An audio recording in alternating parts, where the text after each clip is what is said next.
Reportamos desde Maracaibo, Estado Zulia. Yo soy Estefanía Osorio para BPI TV y es que Manuel Rosales, ex candidato a la gobernación del Estado Zulia, reconoció los resultados que se generaron este 10 de diciembre en las elecciones municipales y en la elección de un nuevo gobernador para la entidad zuliana. Indicó que se mantendrá trabajando en unidad por el Zulia y por Venezuela.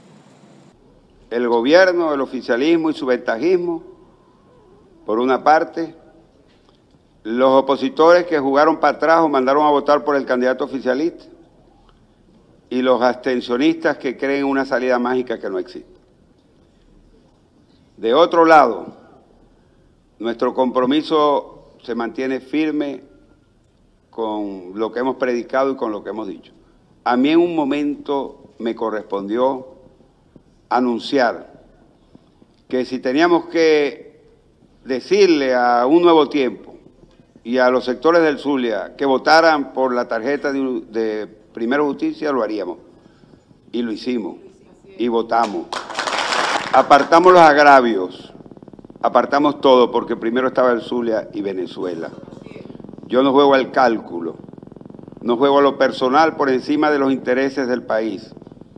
Juego limpio. Tampoco engaño a la gente. No me gusta engañar al pueblo que busca al líder para que lo oriente, para que lo conduzca o para buscar alternativas en su vida. Y en cuanto a lo que voy a hacer,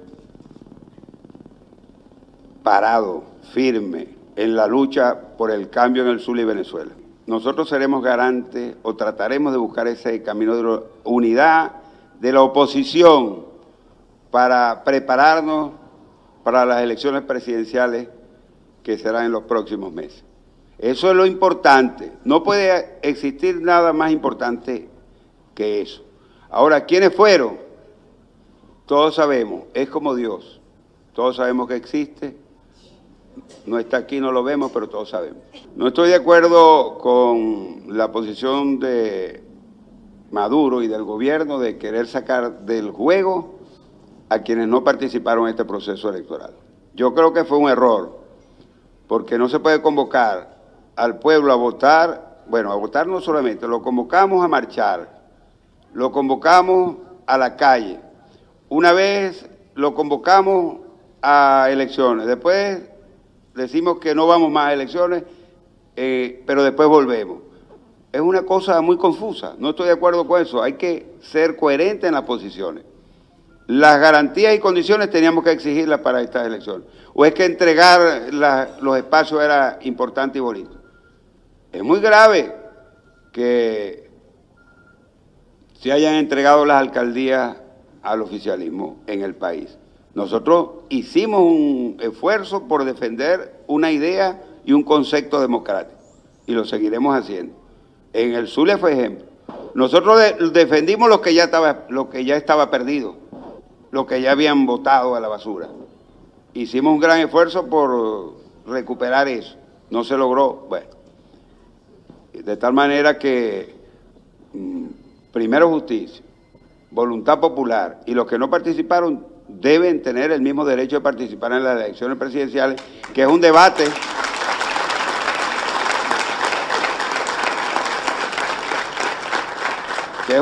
que se tiene que dar, y de eso hablaré próximamente, porque hay una gama de candidatos permanentes que no se mueven de allí y que yo creo que es hora que den paso a otros. La oposición tiene que privar el sentido común, unirnos, establecer los mecanismos claros para dónde vamos y darle una oportunidad a este pueblo que en su inmensa mayoría quiere un cambio y quiere salir de esta dura y difícil crisis que a todos nos afecta. Y allí nosotros colocaremos nuestro granito de arena y haremos el esfuerzo que tengamos que hacer para que se provoque un reacomodo en el sector opositor. Por cierto, con lo que decía, nos faltará quien coloque en las redes que me vendí para que me derrotaran. Yo soy Estefanía Osorio reportando para BPI TV.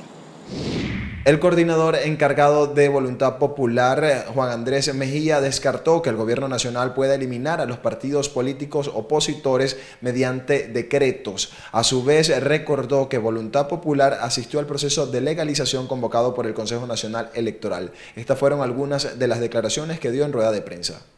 Mira, Maduro, tus amenazas vienen dándose desde el año 2014. Encarcelaste a Leopoldo López y no pudiste con nosotros. Exiliaste a Carlos Vecchio y no pudiste con nosotros. La mitad de nuestra dirigencia nacional está en el exilio presa. Nuestros alcaldes han sido perseguidos. Más de 500 activistas de Voluntad Popular han sido encarcelados y aquí estamos. Y aquí seguiremos, pase lo que pase, porque este partido no se arrodilla, porque este partido no retrocede y no claudica en sus principios. Este es un partido que está firme en sus convicciones y con decreto o sin decreto, aquí seguiremos en las calles de este país, luchando por los que más lo necesitan, porque jamás hemos dependido de él para existir y por lo tanto no necesitamos de él para seguir haciéndolo. Ellos tienen el poder político, eso lo sabe hoy el pueblo. Ahora, el poder político sin legitimidad no es nada. Es simplemente los privilegios de los que ellos gozan. Privilegios como carros blindados, como sueldos grandes, como la comida que les da la gana, porque ellos no sufren como sufrimos la mayoría de los venezolanos, como sufren diputados que hoy, hay quienes piensan que los diputados, por ser diputados, viven a sus anchas. Los diputados que no recibimos un sueldo desde julio del año pasado, hoy estamos pidiendo ayuda para poder atender emergencias médicas, para poder trasladarnos a la ciudad. Somos parte del sufrimiento del pueblo. Y hoy el país entero rechaza lo que está ocurriendo. Basta con ver cualquier encuesta, basta con salir a la calle, basta con hablar con cualquiera en una cola. Hoy, hace exactamente un año, Nicolás Maduro anunció que el billete de 100 bolívares debía salir de circulación. Y miren lo que ha pasado. Más de un año y ahí sigue el billete. Ha podido más que cualquier política, porque el fracaso de este régimen tiene un único desenlace posible, que es el cambio político. La única duda es cuándo va a ocurrir, si va a ocurrir en unos meses, si va a ocurrir en unas semanas o en unos días. Es la única duda, pero nosotros tenemos la absoluta convicción de que este país va a cambiar, de que esto no es sostenible, de que ellos mismos se están fracturando el interno, de que la corrupción hoy, que el mundo entero está conociendo y que nosotros venimos denunciando desde hace años, está quedando en evidencia. Y eso no va a parar, eso va a continuar. Así que nosotros jamás no iniciamos como partido político hace 8 años por unos puestos de poder. Y hoy no seguiremos en la lucha porque tengamos o no tengamos unos puestos de poder. Todos nuestros alcaldes electos, todos, decidieron no participar en estas elecciones a pesar de gozar de buenos índices de aprobación, porque ellos no están ahí por un puesto, ellos están ahí por un sueño y por una convicción que hoy en Voluntad Popular sigue intacta. Por su parte, el miembro de la Dirección Nacional del Partido Primero Justicia, Ángel Medina, considera que las amenazas por parte del gobierno nacional de ilegalizar algunos partidos políticos pudiese generar más persecución entre los militantes de esta tolda opositora. A su vez, descartó que Primero Justicia haya respaldado a algún candidato en las elecciones municipales. Esto fue lo que dijo. Lo que sucedió ayer, evidentemente, nuevamente lo queremos calificar como una farsa electoral. Nosotros queremos aprovechar, además, para darle respuesta. Veníamos escuchando las declaraciones del factor oficialista, de esos que están en el poder y que con toda la hipocresía pretenden ahora vendernos una victoria. Queremos aclarar varios puntos de los que ellos ayer, o lo que estaban diciendo en este momento. El primero tiene que ver con que factores de Primera Justicia participaron en lo que sucedió ayer. Queremos ratificar una vez más que Primera Justicia decidió no participar en este proceso electoral. Que Primera Justicia decidió no inscribir con su tarjeta a ningún candidato en ningún municipio de este país. Y esa decisión la ratificamos no solamente en la Junta de Dirección Nacional, sino en el Comité Político Nacional, que es el órgano de máxima autoridad de este partido. Que Primera Justicia, entendiendo lo que ya explicamos que sucedió durante la Asamblea Nacional Constituyente y durante la elección de gobernador, decidió no hacerlo. Y aquí lo que pesa es el valor institucional de no haber tenido la tarjeta en ninguno de los espacios municipales de este país. No participó la tarjeta de Primera Justicia en esta elección. No es mentira, o es mentira lo que dicen los del gobierno, que aquí participó Primera Justicia. Y ahora por ello pretenden intentar ilegalizarnos. Ahora por ello ya amenazan con desaparecernos también del mapa electoral, porque dejamos en evidencia algo que es muy claro para todos los venezolanos, que nada está garantizando hoy que el voto de los venezolanos valga y cuente. En segundo lugar, ha hablado de la participación, de la altísima participación. ¿Quién puede creer que el candidato del poder en el estado Zulia sacó más votos que el gobernador electo Juan Pablo Guanipa? Incluso sacó más votos que el candidato perdedor Arias Cárdenas. ¿Quién puede creer que en Venezuela se sacaron más votos que en otras elecciones donde han participado de manera activa todos los partidos políticos y la sociedad se ha visto motivada claramente en las calles para participar? ¿Quién puede creer esos niveles de participación? Con la soledad que todos presenciamos, especialmente ustedes los medios de comunicación, presenciamos en cada uno de los centros de votación en todo el país. ¿Quién puede creer que votaron más electores que en la fraudulenta Asamblea Nacional Constituyente?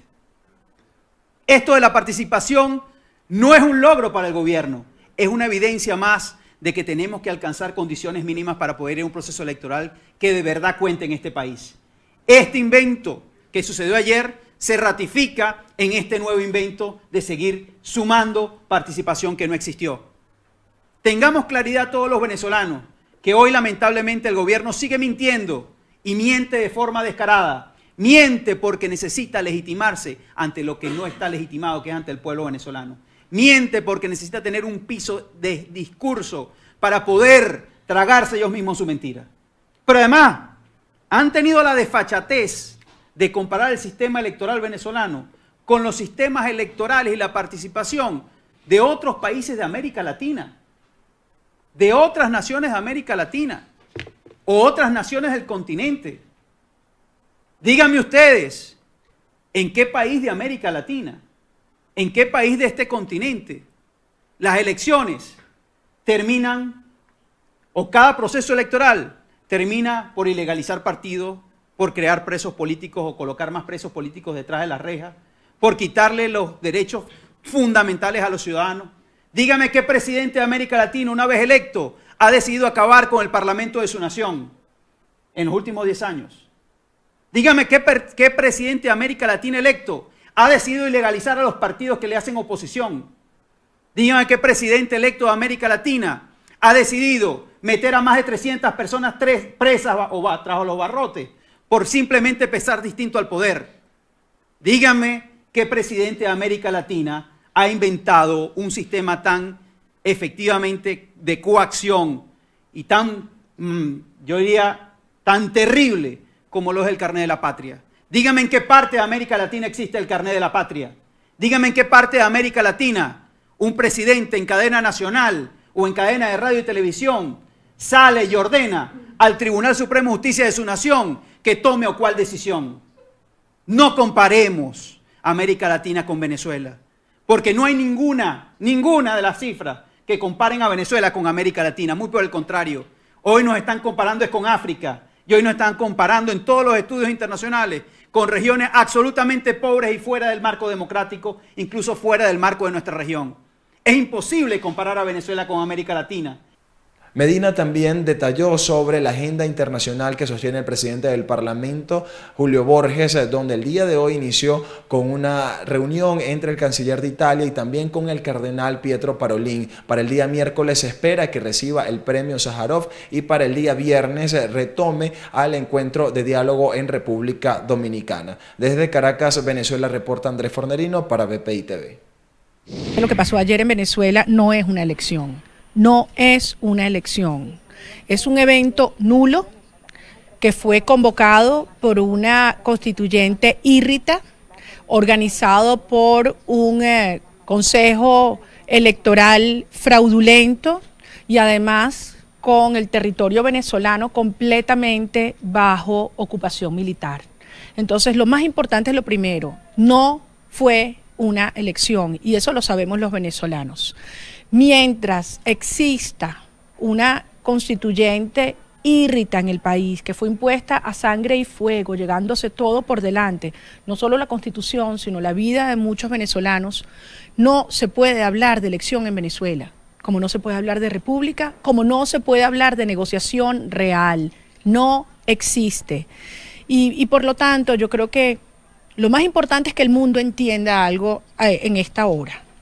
Lo que pasó ayer no significa que los venezolanos somos indiferentes o que aquí estamos resignados o que nosotros no valoramos el voto o repudiamos el voto. Todo lo contrario, todo lo contrario. Lo que pasó ayer en Venezuela fue un acto muy consciente de cada ciudadano, porque precisamente entendemos que esta farsa que una vez tras otra vez tratan de convertir en proceso electoral una simulación, hay que pararla, porque en Venezuela te pueden llamar a votar, pero no a elegir, y de eso se trata. Y no es solamente, como dicen algunos, bueno, es que hay atropellos, ventajismo. No, señores, es todo un sistema de extorsión al ciudadano, usando el hambre, usando el dolor de la familia venezolana como un mecanismo de chantaje, nada más y nada menos que para obligar a quebrarte la voluntad en la decisión más importante que podemos hacer como ciudadanos, que es el ejercicio de la soberanía popular. Entonces, por Dios, esto no es una elección y no se puede llamar como tal. Y lo que vimos ayer fue más bien un acto de rebeldía, un acto de mucha fuerza, de indignación y de denuncia para decir que esto hay que pararlo de una vez por todas. Y así como no aceptamos las farsas de estas supuestas elecciones, tampoco vamos a aceptar farsas de negociación, como el diálogo de Zapatero en República Dominicana, que busca darle tiempo, estabilidad y plata al régimen, a la narcodictadura de Nicolás Maduro. Un acto de desobediencia civil frente a la dictadura, pero también un acto de firmes posiciones frente a una dirigencia que ha actuado de manera contradictoria y débil, porque en este momento, frente a lo que vivimos, frente a la urgencia de un país que literalmente se desangra, literalmente, físicamente, que vemos lo que está ocurriendo en nuestras fronteras, cada día que pasa, que vemos cómo los venezolanos pierden absolutamente todo en una moneda que no vale nada. Entonces, darle tiempo al régimen, desatender el mandato del 16 de julio es realmente criminal, porque se mide y se cuenta ya en vidas perdidas. Es un momento en el cual el país está exigiendo posiciones muy firmes, coherentes y transparentes, que es lo mismo que está exigiendo la comunidad internacional también. Por eso queremos reiterar, no se les vaya a ocurrir, mucho cuidado, pretender aparecer este viernes con algún supuesto acuerdo que mantenga viva a la constituyente cubana, porque mantener a la constituyente viva significa mantener al régimen vivo. Y eso significa muerte para los venezolanos, y eso no lo vamos a tolerar. Entonces es un momento delicado, un momento de riesgo, pero también un momento de reafirmar nuestros valores, nuestros principios, darnos cuenta que hay una Venezuela gigantesca, unida en el dolor, en la angustia, y que está decidida a luchar. Y que no es verdad que está entregada, que no es verdad que está cansada, que no es verdad que está resignada, por el contrario, que no vamos a seguir tolerando engaños como lo que se planteó ayer, y al mundo entero les decimos, escuchen bien y llamen las cosas por su nombre, porque lo que pasó ayer fue un simulacro, un sistema de extorsión que tiene que ser repudiado por el mundo entero. El tema aquí es no caer en esos falsos dilemas. Nosotros queremos votar y elegir, y para votar y elegir no podemos seguir haciéndole un juego a la narcodictadura, que quiere precisamente eso, crearnos ese sentimiento de culpa. ¿Qué culpa? Tenemos que salir a luchar. ¿Cómo se enfrentan las narcodictaduras? Con posiciones de firmeza, además partiendo de la base y confiando en la fuerza que sí tenemos, ¿vale? Tenemos más de 90% de los venezolanos, más de 90% del país que repudia este sistema. La comunidad internacional finalmente nos acompaña. Lo que no podemos es bajar la cabeza. Como tú dices, no pueden ser que nos van a estar satisfaciendo o engolosinando con unas migajas que no significan nada. ¿Qué va a pasar con estos alcaldes que los asignaron, que los entregaron, como tú decías, como una cuota? ¿Qué va a pasar? ¿De verdad le van a bajar la cabeza a la constituyente? ¿Y dónde quedan los 7.600.000 venezolanos que arriesgamos todo en el plebiscito del 16 de julio? Y los empleados públicos que no fueron a votar el 30 de julio cuando impusieron a sangre y fuego ese fraudulento organismo, ¿cómo quedan? ¿Cómo quedan los que han perdido su patrimonio, los que se han tenido aquí del país, las familias divididas? ¿Cómo quedan? Aquí no pasó nada. Pues sí pasó, y pasa mucho cada día que pasa. Por eso es un momento de actuar con firmeza, con organización, con estrategia. Que es duro, es muy duro. Tú no te imaginas cuánta gente me ha escrito. Y ayer, gente que me decía, me duele en el alma no salir a votar porque como venezolanos sabemos lo que nos costó ganarnos el voto frente a la dictadura previa, pero nosotros no vamos a engañarnos, ni mucho menos legitimar una narcodictadura que está aprovechando el evento de ayer, controlado, insisto, convocado por una constituyente írrita, organizado por un CNE fraudulento, bajo un territorio en ocupación militar. Señores, eso no es una elección ni aquí ni en ningún lugar del mundo. Entonces, es el momento de reaccionar con mucha fuerza y canalizar toda la energía en una sola dirección. Óigame, este régimen está aislado, política y financieramente a nivel internacional. Tiene 90% de los venezolanos en contra. Hace agua. Las contradicciones entre las mafias son brutales. Este mismo jueves hay una sentencia contra los narcosobrinos. Es decir, el mundo entero ha ido develando la magnitud de la corrupción y la depravación moral, mientras una Venezuela que no consigue ni una aspirina para calmar el dolor de una familia. ¿Para reaccionar de qué manera? Como lo hemos hecho antes, como lo hicimos durante años, como lo hicimos durante 4 meses, en una rebelión popular que nos llevó al 16 de julio. Eso sí, la gente, para mantener esa presión y para asumir ese riesgo, porque desde luego implica un riesgo, llamar las cosas por su nombre, exige una dirección política que no se eche para atrás, que no guabinee, que no se desvíe del mandato y del rumbo, que actúe con claridad, con firmeza, con coherencia, con transparencia. Una dirección política de verdad seria, que asuma la responsabilidad de esta obra y lo que el pueblo venezolano exige y lo que la comunidad internacional requiere. Porque si queremos, como en efecto está ocurriendo, que la comunidad internacional mantenga posiciones muy firmes y efectivas de presión por las vías de las sanciones a los culpables de haber traído hambre a Venezuela, tiene que haber por parte de la dirección política de todos los sectores de la sociedad, porque no es nada más los partidos, porque esta lucha que estamos dando no es una lucha política, es una lucha existencial. Y por eso nosotros desde Soy Venezuela hemos llamado a todos los venezolanos, dentro y fuera del país, a concurrir, a poner toda nuestra energía, nuestra fuerza, nuestra experiencia, nuestro talento, porque esto tiene que acabarse y tenemos la fuerza para lograrlo. Recordemos que el 16 de julio, tú, yo, millones de venezolanos aquí y alrededor del mundo dimos un mandato. ¿Ustedes se acuerdan cuál fue la primera pregunta? ¿Se acuerdan? ¿Qué dijo la primera pregunta? Desconocemos a la Asamblea Nacional Constituyente ilegítima y a todas las decisiones que emanen de ella. Desde luego, eso incluye cualquier farsa electoral que ha convocado esta constituyente fraudulenta y que pretende además ellos decir quién es candidato y quién no, quién vota, quién no, quién gana y quién no, quién ejerce y quién no. Pero no fue solamente los venezolanos.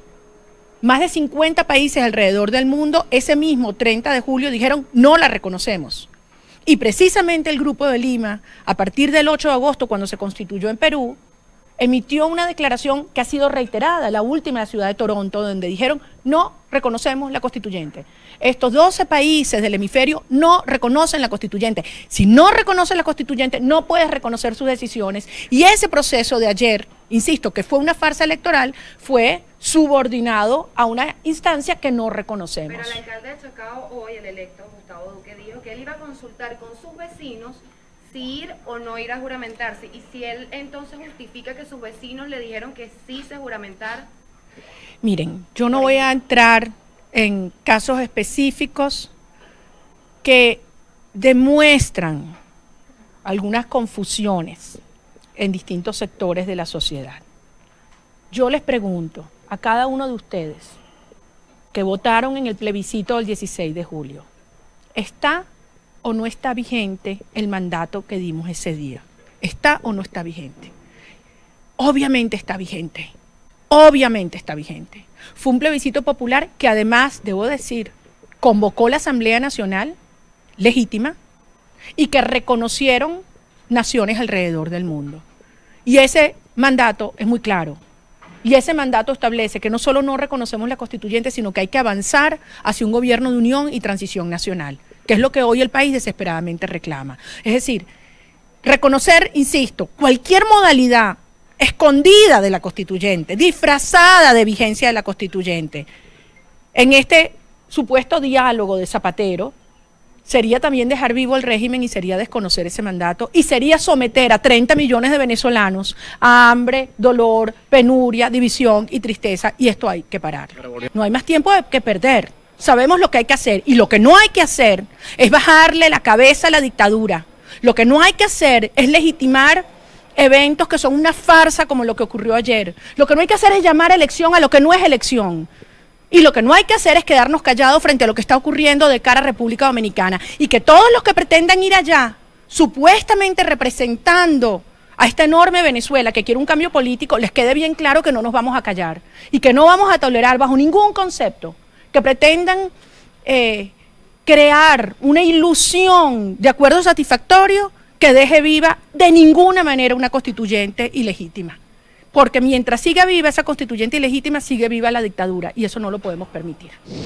Gustavo Duque, quien resultó electo en las pasadas elecciones municipales en el municipio de Chacao, aseguró que se va a reunir con las próximas asociaciones de vecinos, todo esto para decidir si juramentarse o no ante la Asamblea Nacional Constituyente. También ofreció detalles sobre los 4 puntos en los cuales va a basar sus primeros 100 días de gobierno municipal. Escuchemos parte de sus declaraciones un poco más temprano. Chacao una vez más hace historia, Chacao una vez más da ejemplo de trabajo, de responsabilidad y de unidad. Seguimos trabajando, el día de hoy estamos acá. Debo informar también que ya en este momento están saliendo todas las brigadas de limpieza para recolectar todo el material electoral que hay en el municipio y ya hicimos alianzas con algunas empresas de reciclaje, tanto de papel como de plástico, para que este aporte luego vaya a las escuelas del municipio. Estamos trabajando muy duro, ya venimos con los planes que hemos diseñado con los vecinos, para que el año 2018 sea un año en el que sea el vecino de Chacao quien decida el destino de las políticas públicas que generaremos. En las próximas horas es probable que nos reunamos con las 27 asociaciones de vecinos.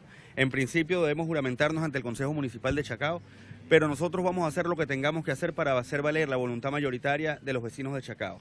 Son los vecinos de Chacao los que van a tomar todas estas decisiones. Nosotros lo que queremos es trabajar, y para trabajar necesitamos esta unidad y estar cohesionados con la decisión mayoritaria de nuestros vecinos. ¿Pero ya ha sido llamado por la puerta de la No, constituyente? aún no hemos sido convocados. Yo considero que si queremos dar ejemplo de lo que queremos que sea un país, llegó el momento de trabajar con Robert García y con todas las personas que vengan a aportar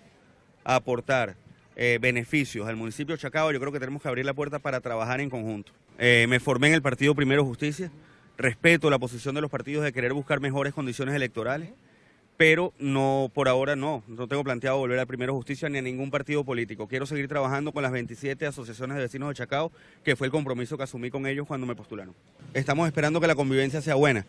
Por ejemplo, temas tan álgidos como el tema de la seguridad, dependeremos de que las políticas de la gobernación incluyan también a los municipios, así tengan alcaldes opositores. Creemos que la seguridad no podemos aislarla. Y es muy importante no politizar esos temas, no politizar el tema de la seguridad, no politizar el tema de la limpieza, no politizar el tema de la iluminación y especialmente no politizar el tema del agua. Bueno, estamos diseñando los primeros 100 días de gobierno, junto a los vecinos hemos avanzado bastante. Vamos a tratar de enfocar los pocos recursos con los que cuentan las alcaldías, especialmente la alcaldía de Chacao, que si bien es una alcaldía que económicamente puede estar mejor que las otras, tenemos muchos problemas y queremos enfocar los primeros 100 días en 4 aspectos de manera prioritaria. Número 1, la seguridad. Número 2, la limpieza. La limpieza no solamente la recolección de bolsas, sino la limpieza y el mantenimiento. Bacheo de huecos, poda, demarcación, iluminación. La educación. Tenemos 3 colegios municipales y este año tuvimos una particularidad. En los 3 colegios municipales recibimos 250% adicional de solicitud de cupos. Esto por la migración de jóvenes o chamos que estudiaban en colegios privados y en virtud de lo caro que se han puesto, han ido a buscar cupos en los colegios públicos. Queremos este año 2018 buscar la posibilidad de abrir más los espacios de nuestros colegios para recibir a más chamos. Y número 4, salud, limpieza, educación y seguridad. Son los 4 aspectos con los que queremos trabajar los primeros 100 días y demostrar que en Chacao, con voluntad política, con pocos recursos, pero ingeniándonos políticas que incluyan tanto a los empresarios como a los comerciantes y a nuestros vecinos, podemos optimizar estos recursos. ¿Ha recibido algún tipo de llamada por parte del Ejecutivo Nacional, en este caso el Presidente de la República, que cada vez que hay una elección llama a los alcaldes electos para discutir el tema del presupuesto? Mira, formalmente no. Me han pasado unas horas nada más. De hecho, esta tarde a las 3 nos entrega nuestra credencial ya formalmente como alcalde, pero no hemos recibido ninguna invitación formal. En relación al tema electoral, también Antonio Ecarri, como presidente de la Fundación de El Lápiz, ha asegurado y ha criticado los resultados de los pasados comicios municipales. Ha instado a que se cree una nueva plataforma que recorre el país y sea una alternativa para una eventual elección presidencial. Escuchemos parte de las declaraciones de Antonio Ecarri. Cuidado, que el mensaje que envió ayer El País también es no solamente para el gobierno, con ese pobre triunfo que obtuvieron, minoritario y manipulado, sino también el mensaje es para los tontos útiles que le facilitaron el trabajo al gobierno. Es criminal, es un pecado mortal no utilizar una sólida mayoría de descontento para vencer a una minoría desprestigiada, vencida y por supuesto una minoría que está devaluada. Es pecado no utilizar esa mayoría. ¿Cómo no la vamos a utilizar? Ahora el mensaje me lo van a tener que explicar también estos tontos útiles que le sirven la cama al gobierno y que le hacen, por supuesto, el favor a un gobierno que está de salida, que el país rechaza, pero que le hacen obtener estos triunfos minoritarios por forfait y terrible. Bájense de esa nube los ciegos y sordos que quieren excusar su torpeza en la abstención. Bueno, me van a venir a decir ahora que ahora la abstención fue porque ellos mandaron a abstenerse. Porque ahora la abstención es porque eso es una victoria. Pero qué camino tan fácil, qué ruta tan sencilla, excusarnos en una abstención para no hacer el trabajo de fondo que el país está pidiendo. Es una flojera política no articular una mayoría sólida que pueda derrotar a la tragedia. ¿Cuáles son las mejores? Yo quiero hacer esta pregunta. ¿Cuáles son las mejores condiciones que se van a conseguir ahora? Yo quiero que me vengan a explicar los tontos útiles que le sirven la cama al gobierno. ¿Cuáles son las mejores condiciones electorales? Yo quiero recordarles que dictadura no da condiciones y si las da, se vuelven demócratas. Entonces yo quiero que me expliquen ahora con qué cachaza me van a decir que esto es una victoria política, que el régimen está deslegitimado. Así.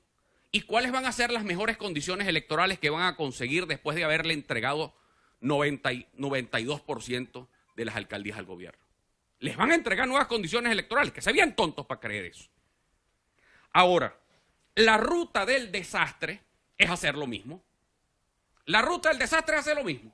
Si nosotros seguimos haciendo lo mismo, vamos a tener los mismos resultados. Ahora, es decir, que si esto se va a corregir, ¿cómo? Con que 4 señores divorciados de la realidad se sienten en una oficina con aire acondicionado a decir que se pusieron de acuerdo. No, esa es la ruta del desastre. La ruta del desastre es seguir haciendo lo mismo. Que 4 señores divorciados de la realidad, que no entienden y se atribuyen victorias que no son de ellos, se pongan ahora de acuerdo. No. Para articular una mayoría hay que salir a la calle. Hay que articular a esa inmensa mayoría del país que rechaza a Maduro, que rechaza al gobierno, pero que es una mayoría muy plural. Es una mayoría muy diversa, que hay que saberla entender y hay que saberla articular. ¿Dónde están ahí los grupos sociales, los grupos religiosos? Es las fuerzas vivas, es el capital social venezolano, las organizaciones culturales, las organizaciones populares. A eso hay que salir por el país y nosotros lo vamos a hacer. Nosotros vamos a recorrer el país para tener contacto con la gente, contacto con los grupos que realmente hacen que el país pueda crearse una nueva mayoría. Aquí hay que crear una reingeniería política en Venezuela, ya entre los actores de la oposición. Tiene que haber una reingeniería política. Esa reingeniería política, ¿por dónde pasa? Que esa mayoría inmensa, plural y diversa, que está mucho más allá de los partidos, se sienta representada. Porque si esa mayoría no se sigue sintiendo representada, vamos a seguir haciendo lo mismo y vamos a seguir saliendo derrotados en todo esto. Entonces, lo mejor es que hay que crear una nueva plataforma, una plataforma amplia. Nosotros tenemos que salir a reencontrarnos con la mayoría, a reconectarnos con la mayoría y a través de la construcción de este inmenso capital social que hay en cada pueblo, en cada rincón de Venezuela. Pero no solamente con las organizaciones partidistas, es con las organizaciones sociales, porque necesitamos una gran base que vaya a consolidar esa mayoría. Y esa mayoría no la vamos a salir de otra cosa, sino a través de elecciones. ¿Cómo la vamos a hacer? Hay otra manera, esa no la conozco yo, ni la quiero conocer, porque esta casa además fue víctima precisamente de eso. La primera vez que saquearon esta casa fue un golpe de Estado. Entonces, el país de la barbarie, ese tenemos que sacarlo a un lado. Ir con una ruta coherente, seria, que nos devuelva al sentido democrático. Yo quiero hacer además una felicitación, porque hay unos hechos que ocurrieron el día de ayer que me tienen sorprendido. Por ejemplo, el caso de Carlos Lozano en Valencia. Independiente, sin apoyo a los partidos, candidateado por Nubipa y por un partido regional que él dirige de organizaciones sociales. Segundo lugar, desplazó al desprestigiado alcalde saliente de Valencia, que obtuvo un deshonroso tercer lugar. Pero ese movimiento, que fue él solo, con puras organizaciones sociales y comunitarias, logró un triunfo extraordinario. Que no llegó a la alcaldía. Claro, se lo impidió el alcalde en funciones desprestigiado, que impidió que Lozano llegara. Pero la verdad es que Lozano es un símbolo. Lo que ahí ocurrió es una señal de conexión con la gente, un independiente, sano, y ese liderazgo nuevo es el que el país está buscando también. Aprovechamos para analizar con Pedro Urruchurtu, quien es politólogo y profesor de la Universidad Central de Venezuela, todo el panorama político inmediato de las elecciones municipales. Ha asegurado que hay un divorcio total entre los actores políticos y los problemas que afectan a los venezolanos. Escuchemos parte de su análisis de cara también a lo que pudiera ser una eventual elección presidencial en el primer trimestre del año 2018.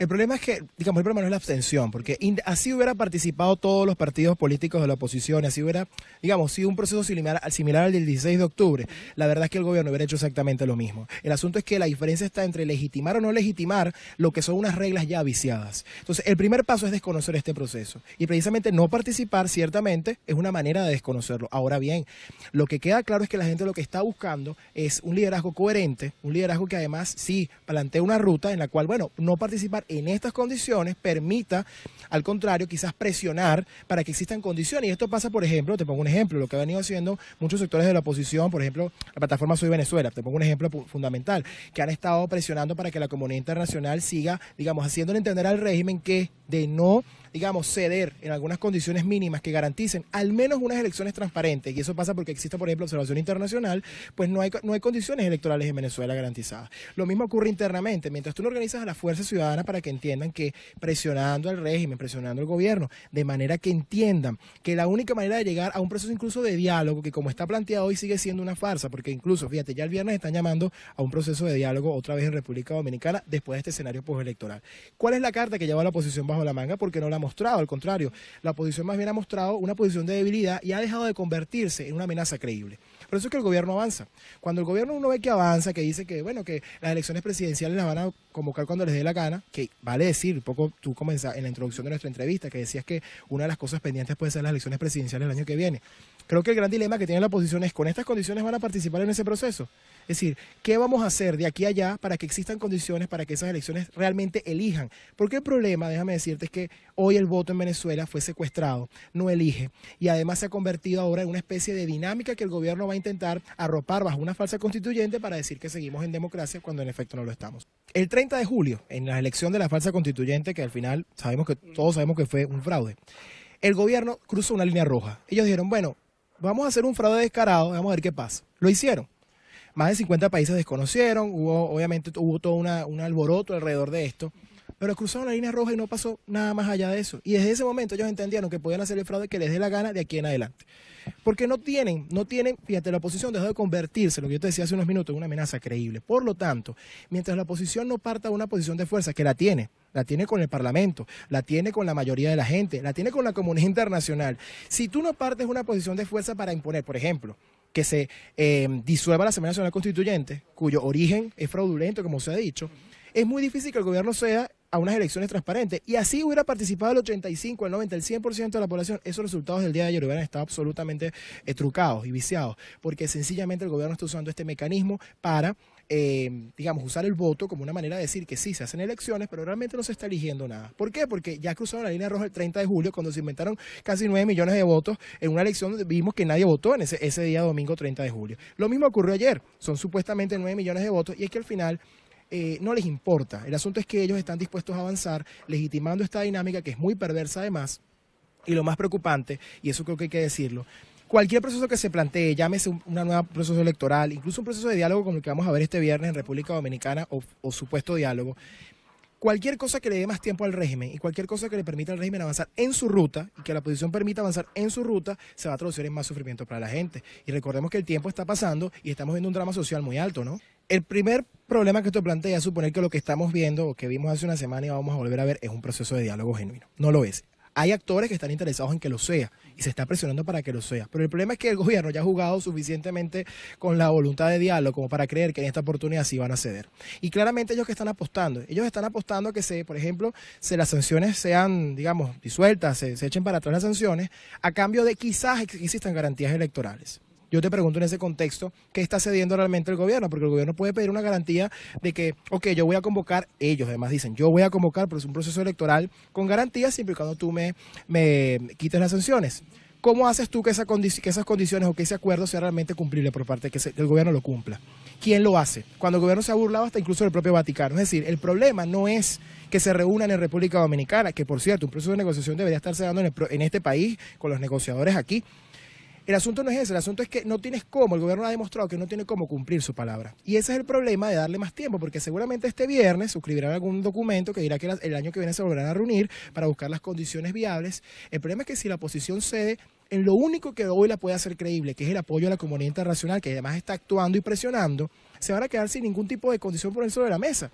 Es decir, si la oposición está planteando sentarse en una mesa de diálogo, por ejemplo, la primera condición que debería estar sobre la mesa es que no haya Asamblea Nacional Constituyente, porque el problema es que cualquier acuerdo que surja de la asamblea, del proceso fulano de diálogo, que como decía, en condiciones realmente no es tal, cualquier resultado que salga de allí al final va a estar supeditado a una Asamblea Nacional Constituyente que es fraudulenta y que la propia oposición y el mundo desconocieron. Entonces, si tú no partes de esa posición para por lo menos exigir que eso se disuelva, todo lo que ocurra después de ese resultado va a estar supeditado a ello. Es decir, sigue garantizando que el gobierno tenga el control de un proceso que al final entonces no es un diálogo, es una imposición. Y lo escuchamos cuando el propio Nicolás Maduro dice que yo sentí a la oposición a sentarse. Cuando hace 7 meses teníamos un gobierno acorralado contra la pared, cuando teníamos a la gente en la calle, la comunidad internacional diciendo, epa, hay que prestar atención a lo que está pasando en la calle. Y hoy sencillamente la oposición decidió ceder en todo su fuerza para intentar forzar un proceso de diálogo que hoy no es tal. En Venezuela hay una crisis de representatividad. La gente dejó de confiar en los partidos, en los líderes, incluso en las instituciones más básicas de cualquier sociedad.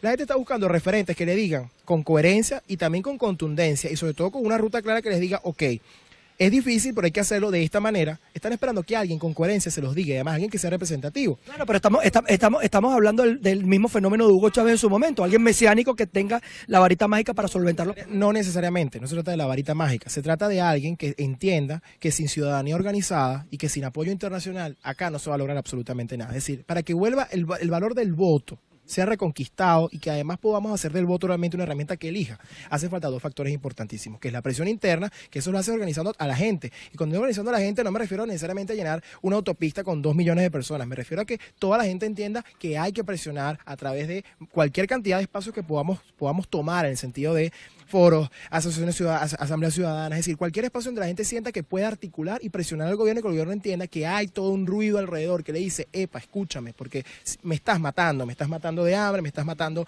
de mengua y yo no estoy dispuesto a tolerar esto. Y por otro lado, la presión internacional, que es aquella que le hace reconocer, le hace entender al gobierno que de no aceptar unas condiciones que medianamente lleven a solucionar este problema, ellos van a estar tomando más y más medidas al respecto. Ahora bien, esto no tiene sentido si no hay un liderazgo que entienda que esa es la ruta. El problema es que cada ruta que se tome, que distraiga estos dos factores que son fundamentales, hacen que estos factores se diluyan. Y si tú cada vez pierdes más tiempo, vas a tener cada vez gente más, digamos, desanimada, gente cada vez más molesta, una comunidad internacional confundida que hoy existe, y al final el gobierno ganando tiempo. Se mostró escéptico ante los resultados que se pudieran emanar del proceso de diálogo este próximo viernes 15 de diciembre. Desde Caracas, Venezuela, yo soy Manuel Fajardo y esto es VPI TV.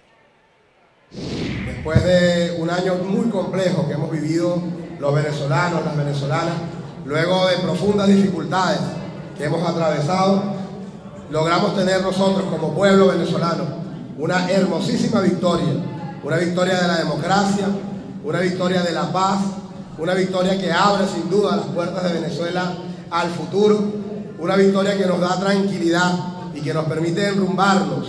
Esta difícil coyuntura que estamos viviendo nos permite enrumbarla en tranquilidad, en paz, pensando siempre en el ciudadano, pensando siempre en la gente. Por eso desde aquí quiero mandarle un mensaje a todo el país, a esos más de 9 millones de venezolanos y venezolanas que ayer salieron a apostar por la paz, por la democracia, por el diálogo y bueno, por las cosas buenas para el país. Yo soy de los que creen, siempre lo he dicho, que nuestros problemas, nuestras dificultades hay que resolverlos a través del diálogo, a través del debate, a través de la vía democrática. Yo soy un ferviente creyente de eso.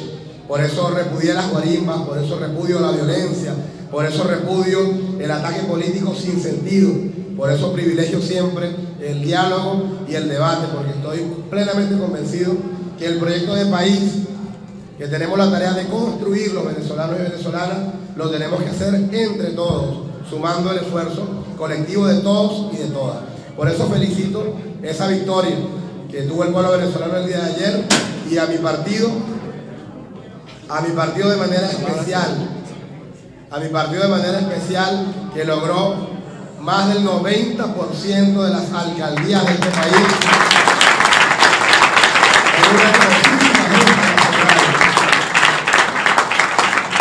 Y saludar también, bueno, los alcaldes de oposición que lograron ganar sus espacios. Aquí nos reconocemos y nos entendemos todos y todas. Ahora, acá en el Zulia se dio una batalla doble. Quiero aprovechar para felicitar al gobernador de todos los zulianos. Vengo a devolverle la ciudad a los ciudadanos. Maracaibo es una ciudad que lamentablemente está anarquizada. Está completamente desorganizada, hecha un caos en todas las direcciones y en todos los sentidos. Por tanto, que una de las acciones principales que viene Willy Casanova a hacer como alcalde en un par de días, cuando ya proclamado como va a ser en unos minutos por el Consejo Nacional Electoral, juramentado ante la Asamblea Nacional Constituyente el día de mañana y juramentado ante la Constitución del Zulia y la Cámara Municipal, bueno, ya me toca entonces ir en una marcha victoriosa hacia la alcaldía de Maracaibo y ponernos a trabajar por el bien de Maracaibo, por el bien de nuestra ciudad.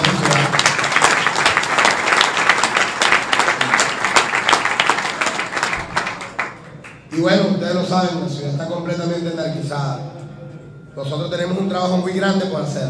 Lo primero que venimos a hacer es a ejercer la autoridad que el pueblo maravino me ha dado el día de ayer domingo. A ejercer plenamente mis funciones como alcalde de esta ciudad. A poner orden, a asumir enteramente el papel de gobierno municipal que me corresponde a mí. ¿En cuanto a qué? Bueno, en cuanto a las funciones básicas de un alcalde.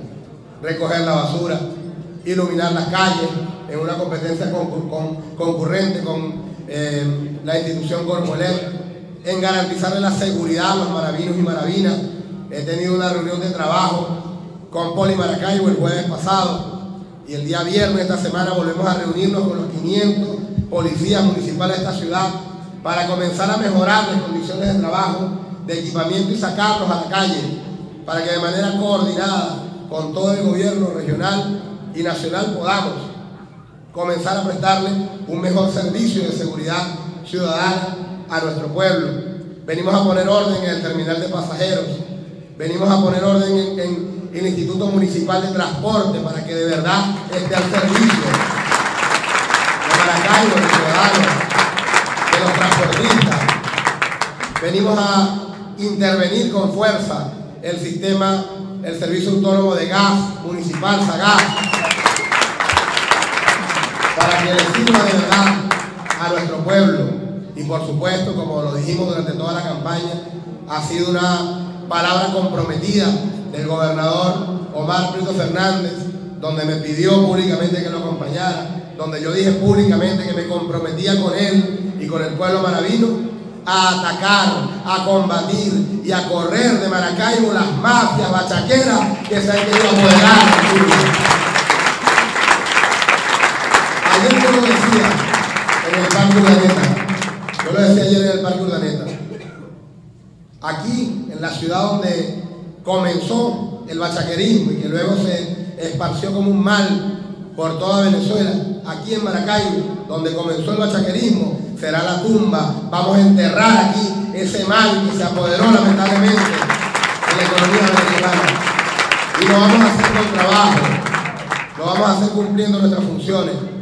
Yo tengo plena claridad de lo que significa, sea que me estoy enfrentando, sea las mafias que gobiernan los mercados municipales y los alimentos de manera general en nuestra ciudad. Andrés Bello, Leonel Segarra con un 53.34% por Copey, Antonio Rómulo Costa, Rigoberto Bayo 48.6% por Copey, en el municipio de Ayacucho, Johnny Liscano con un 54.48%, un Nuevo Tiempo de Avanzada Progresista, en el municipio de Bolívar, William Gómez con 48.63% del PSV, Capacho Nuevo, Luis Castro, 51.20% por el PSV, Capacho Viejo, Rogelio Ontiveros, con un 58% PSV, Cárdenas Richard González, 44.56% por el PSV, Córdoba Yoira Vargas, con un 51.83% por el PSV, Francisco de Miranda Mercedes Rodríguez, 50.74% por Copey, Fernández Feo Haji Chacón con un 57.19% por el PSV, García de Evia, Willington Viva, 56.26% por el PSV, Guásimo Evaristo Zambrano, 56.64% PSV, Jauregui José Contreras, 55.42% PSV, José María Vargas, Ramón Mora, 53.10% por Copey, Junín Ángel Márquez, 52.39% para el PSV, Libertador Yolimar Hernández, 49.6% PSV, Lobatera Natalia Chacón, 76.1% por el PSV, Michelena Eli Pernilla con el 56.34% por el PSV, Panamericano Sonia Correa con el 55.93% PSV, Pedro María Ureña, John Carrillo, 47.9% por el PSV, Rafael Urdaneta, Raúl Villamizar, 57.12% por el PSV, Samuel Darío Maldonado Belkis Contreras, 55.08% por el PSV, San Cristóbal Gustavo Delgado, 53.65% por Copey, San Judas Tadeo Ana Bexabe Gandica con el 61.28% por el PSV, Ceboruco José García, 54.39% por el PSV, Simón Rodríguez Eleazar Márquez, 55.98%, PSV, Sucre José Gregorio Araque, 53.24% PSV, Torbe Roberto Lobo, 63.49% PSV, y Uribante, estamos a la espera de la totalización. Tenemos un total de 22 municipios por el Partido Socialista Unido de Venezuela, 6 por la parte opositora y uno en espera, que estamos lo que es el municipio Uribante. ¿En cuanto a la participación, Vladimir? Tenemos un 40.83% de participación aquí en el estado Táchira. ¿Para cuándo se esperan los resultados de aquel municipio en los que aún no se ha tenido? En el transcurso del día. Estamos solamente por la apertura del sistema de totalización para poder hacer el escrutinio en este municipio. ¿Manejan una cifra de abstención? Son 50.23%. Después de ese proceso electoral municipal, donde hoy venimos como unidad a dar la cara, a reconocer sin ninguna cuestión de que el oficialismo obtuvo el triunfo en 23 alcaldías, y las fuerzas aliadas de la Unidad Democrática obtuvimos el triunfo en 6 alcaldías en el estado Táchira. Pero de igual manera le queremos hacer un llamado al gobierno y al presidente. No celebren absolutamente nada, que en el país y en el Táchira no ganaron absolutamente nada. Aquí la realidad es que se impuso la abstención. Aquí la realidad es que el 75% de la población venezolana no votó. Aquí la realidad es que la gran mayoría de los venezolanos no sufragó como expresión de rechazo a un gobierno y a un presidente que nos ha sumido en la peor crisis política, económica y social en los últimos 100 años. Una victoria como esa sencillamente es una victoria pírrica, porque la verdad es que la inmensa mayoría de los venezolanos no se pronunciaron. Ahora, como unidad, tenemos que revisar muchas cosas, sí, y estamos dispuestos, estamos claros que debemos enmendar, que debemos corregir, que debemos revisar situaciones. Está sumamente claro en este país que cuando ha habido unidad real, que cuando ha habido unidad sincera, que cuando ha habido unidad clara y además participación electoral, hemos ganado elecciones en este país. Entonces es fundamental y vital la unidad y la participación, pero a eso yo le sumo la responsabilidad. Para nadie es un secreto que en el estado Táchira, en algunos municipios, a pesar de que la mesa de la unidad hizo el mayor de los esfuerzos y la mesa de la unidad hizo primarias para que fuera el mismo pueblo el que dilucidara la situación electoral en algunos municipios con el voto, lamentablemente algunos personajes no respetaron el proceso primario y hoy los resultados hablan por sí solos y determinan qué ocurrió en esos municipios. De manera tal que nosotros dispuestos a revisar todo lo que se tenga que revisar.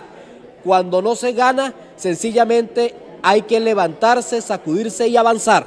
Y en la mesa de la unidad en el Táchira vendrá una jornada de reflexión, una jornada de revisión y una jornada de cambios necesarios que hay que efectuar, pero siempre para avanzar. Y nosotros muy seguramente nos vamos a ver dentro de poco tiempo frente a nuevos procesos electorales, muy seguramente frente a un proceso electoral presidencial. Y allí yo hago el llamado contundente a que nos revisemos, pero además a que participemos, porque solamente en el voto está la posibilidad de salir de este régimen, porque repito, cuando ha habido unidad y ha habido participación, ganamos. ¿Y qué mayor motividad puede haber para unas elecciones presidenciales que salir de Nicolás Maduro del poder? Esa tiene que ser la mayor motivación que nos invite a salir y que nos invite a votar. Entonces, en la unidad del Táchira le decimos al gobierno que no celebre absolutamente nada, que no tiene nada que celebrar, que aquí la mayoría sencillamente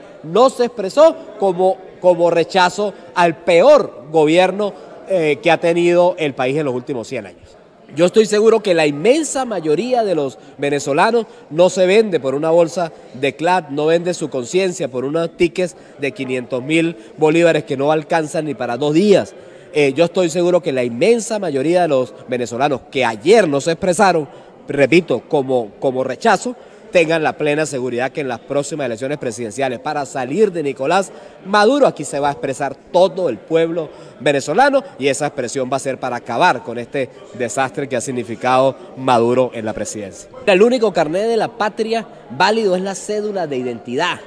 Ellos no van a poder, no tienen tampoco el mecanismo y no tienen tampoco la fortaleza como para poder a través del carnet de la patria cambiar la voluntad de todos los venezolanos. Por eso es que si hay unidad real, verdadera, sincera y hay participación en este país, el oficialismo no tiene cómo ganar elecciones. Necesitamos es que se consolide siempre la unidad que se logra con responsabilidad y además de la unidad, la participación electoral. Con unidad y con participación, Maduro no tiene vida en una elección presidencial.